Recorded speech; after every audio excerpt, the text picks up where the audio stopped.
男人不要经常气你的女人，但凡是男人对自己老婆不好的，这个女人就会有一身的病，毫无例外。你知道一个女人经常生气对她造成的伤害有多大吗？会让她从最初的失眠慢慢发展为头痛、胸闷。要知道，怒伤肝，悲伤肺，气伤心，思伤脾。男人跟女人说话的时候，只要你是不耐烦的，怼一次或者吵一次，都会增加女人的犯病率。时间长了，你就会有一个多病的老婆，害人终害己。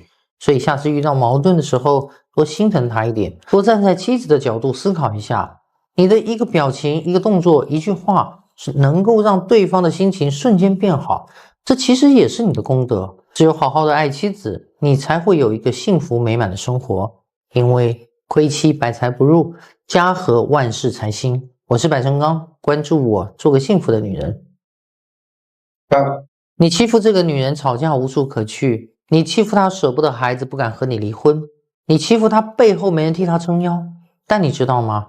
兔子急了还会咬人呢，她也有不想熬的那一天，她也有破釜沉舟的勇气。真到的那一天，后悔你都来不及。送你一句话：公婆莫欺儿媳善，男人莫负结发妻。我是百成刚，关注我，做个幸福的女人。你觉得公婆有资格说儿媳吗？做公婆的永远不要说儿媳妇不孝顺，为什么？母女那是血缘关系，而婆媳是社会关系。如果想要让儿媳妇对你好，你就得好好心疼你的儿媳，这叫做将心比心。要知道，儿媳妇并不欠你的，你老公和婆家欠你的，别向儿媳讨。你赞同吗？我是百成刚，关注我，做个幸福的人。一个长期自给自足的女人会变得越来越冷漠，越来越高傲。因为她不需要讨好任何人，不需要迎合任何人，甚至没有必要交往太多人。她赚钱和独立的能力是她冷漠的底气，骄傲的资本。所以钱包和镜子能够回答生活中大部分的为什么。这两样但凡你有一样，都不会活得太惨。因此当你想不明白的时候，看看钱包，照照镜子，你就清醒了。我是百成刚，关注我，做个幸福的人。当一个老实本分的女人在婆家开始反抗了，不是她变了，而是她承受了太多的委屈和心酸，爆发了而已。包容的太久，再不变就傻了。你去问问哪个儿媳妇嫁过来，不是想好好过日子的。至于最后变成什么样，完全取决于婆家人对她的态度。改变不了别人，她只好改变自己。我是百成刚，关注我，做个幸福的人。狂飙大家都看了吧？里面的大哥高启强在外一手遮天，却把所有的温柔都给了妻子，深受女性们的喜爱。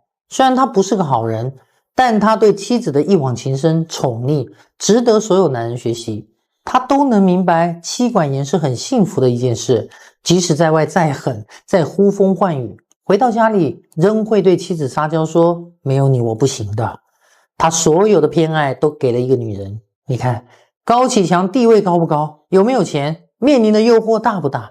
所以越有本事的男人越疼老婆，越疼老婆的男人混得越风生水起。我是百成刚，关注我，做个幸福的人。前有樊晓慧事件，让人不再相信婚姻；后有江娜结婚8年，被婆婆欺负7年，带着3个孩子含恨引火自焚。今又有2起杀妻案，28岁名媛遭前夫碎尸。24岁河南女子被婆婆挑拨夫妻关系，被丈夫连砍8刀身亡，最毒不过枕边人，闻者都痛心啊！错误的婚姻犹如一把枷锁，困住了女人的一生。丈夫不负责，让你万般皆苦，身不由己；老人无德，让你全家遭殃，痛不欲生。我想说，嫁人不嫁愚孝难，害人不遣妻作难。娶妻不如娶你娘，幸福一家不用房。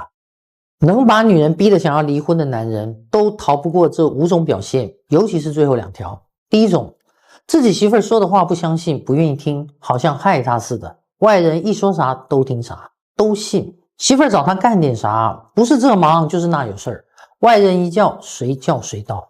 第二种，在他心里，他的爸妈和兄弟姐妹才是亲人，遇到有矛盾，不管是非对错，都是媳妇的错。第三种，一吵架就冷暴力，要不就玩消失，非常硬气，从来不会服软，哄哄自己的老婆。第四种，自己没本事挣不了钱，反而怪媳妇儿拖累了他，总是把在外面受的气发到媳妇儿身上。第5种，媳妇儿问啥都是随便，不沟通，不关心，和这种人过日子觉得了无生趣。你遇到了这种男人吗？我是白成刚，关注我，做个幸福的人。2加1想上位，他们会用什么手段对付原配呢？在我10几年的咨询工作中，总结出他们的5个心理阶段，看看你发现的是处于哪个阶段的，也好应对。第1阶段，和男人感情甜蜜期，不管是男人花言巧语，还是情人看上了你老公，主动勾引而在一起的，这时期他们还专注于男人身上，他们觉得只要牢牢抓住男人，你们大概率会离婚。所以这个时期，原配一旦发现老公出轨，是离婚率最高的。如果男人这个时期没有想离婚的想法，小三急于上位，就会开始尝试破坏你们的关系。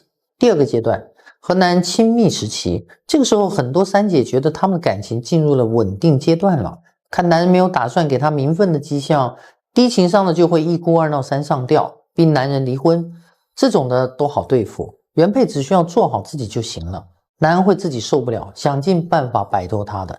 但对于有心机有手段的三姐，她会对男人更体贴，更温柔，更崇拜，并看似无意的去挑拨你们的关系。第3个阶段，以退为进，她看男人没有离婚的打算，她会贬低自己，劝男人回归家庭。我们这样是不道德的，因为我太爱你了，才让你这么的为难，你还是回到你家去吧，我没有关系，等等等等，激起男人的怜悯心和愧疚感。很多男人也会昏了头，在这个阶段向妻子提出离婚。第4个阶段，男人并没有离婚的打算，情人开始从原配身上下功夫，故意在你老公身上留痕迹，或在车上落东西，让你发现他的存在，让你和老公闹，他好借机煽风点火，继续给你老公提供情绪价值，借机上位。最后一个阶段，他基本上所有的方法都用了，他的身份也大白天下了，他也觉得没什么好怕的了，他就耗着。还有些以怀孕把你老公绑在身边，有些高段位的还会利益捆绑男人，以此要挟男人。但其实到这一步，他们的关系也面临分崩离析了。那作为原配，你知道三姐所有的心理阶段之后，知道应该怎么做了吗？女人的病是怎么样得来的？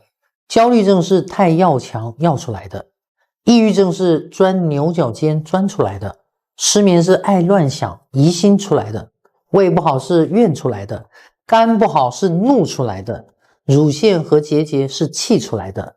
今天的病不是昨天刚得的，而是日积月累慢慢形成的。想想看，这个世界上真正属于我们的只有我们自己的身体，所以过去的事让我们既往不咎，将来的事就让它顺其自然。